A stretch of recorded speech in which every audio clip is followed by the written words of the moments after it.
বন্ধুরা, সকালের ব্রেকফাস্টে কিংবা রাতের ডিনারে ঝটপট মাত্র 5 মিনিটে রেডি করে ফেলতে পারবেন এই সুন্দর রেসিপিটি। একবার বানিয়ে খেলে প্রত্যেক দিনই বানিয়ে খেতে মন চাইবে, এতটাই টেস্টি এই রেসিপিটি।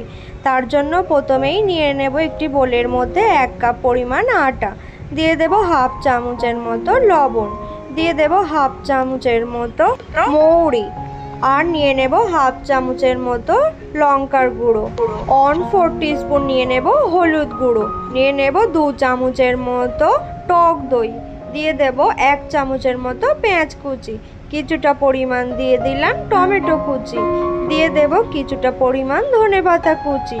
এবার সমস্ত উপকরণগুলো একসাথে ভালোভাবে মিশিয়ে মেখে নেব। বন্ধুরা, ঘরেই থাকা খুবই সামান্য উপকরণ দিয়ে ঝটপট রেডি করে নিতে পারেন এই রেসিপিটি। তো আটাটাকে আমি ভালোভাবে মেখে নিয়েছি। এবার এর মধ্যে অল্প অল্প জল দিয়ে একটি ডো রেডি করে নেব। বন্ধুরা, অল্প অল্প করে জল দিতে হবে, না হলে কিন্তু ডোটা অনেকটাই নরম হয়ে যেতে পারে। তাই অল্প অল্প জল দিয়ে একটা সফট ডো রেডি করে নেব। এবার এর মধ্যে 1 চামচের মতো তেল দিয়ে আবারও ডোটাকে ভালোভাবে মেখে নেব।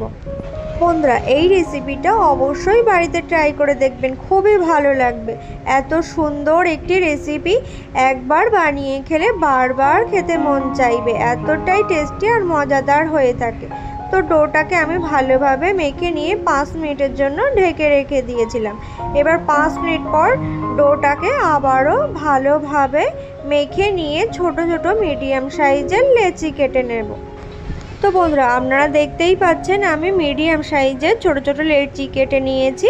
এবার কিছুটা পরিমাণ আটা ছড়িয়ে দিয়ে আমি একটা লেচি নিয়ে খুব সুন্দর করে গোল করে একটু মোটা করে বেলে নেব। তো বন্ধুরা, রুটিটাকে আমি খুব সুন্দর করে গোল করে একটু মোটা করে বেলে নিয়েছি, আপনারা দেখতেই পাচ্ছেন। এই একই পদ্ধতিতে বাকিগুলোকেও বেলে নেব। এবার ওভেনের ওপরে একটি তাওয়া বসিয়ে 1 চামচের মতো তেল দিয়ে আমি সুন্দর করে 2 সাইড ভেজে নেব লো টু মিডিয়ামে। বন্ধুরা, একঘেয়েমি রুটি লুচি না খেয়ে ঝটপট এই রেসিপিটি বানিয়ে নিতে পারেন খুবই সহজেই। আর একবার বানিয়ে খেলে শুধু এই রেসিপিটাই বানিয়ে খেতে মন চাইবে, এতটাই টেস্টি। তো বন্ধুরা, 2 সাইড খুব সুন্দর করে উল্টে পাল্টে ভেজে নিয়েছি। দেখুন কতটা সুন্দর লাগছে দেখতে। এগুলো খেতেও কিন্তু খুবই টেস্টি আর মজাদার হয়ে থাকে।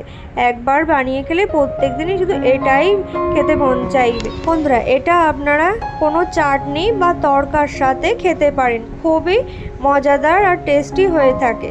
তো অবশ্যই বন্ধুরা, এই রেসিপিটি বাড়িতে ট্রাই করে দেখবেন, খুবই ভালো লাগবে। তো বন্ধুরা, আমার এই রেসিপিটি ভালো লাগলে অবশ্যই লাইক শেয়ার করবেন আর আমার চ্যানেলটিকে সাবস্ক্রাইব করে রাখার অনুরোধ রইল। ধন্যবাদ বন্ধুরা।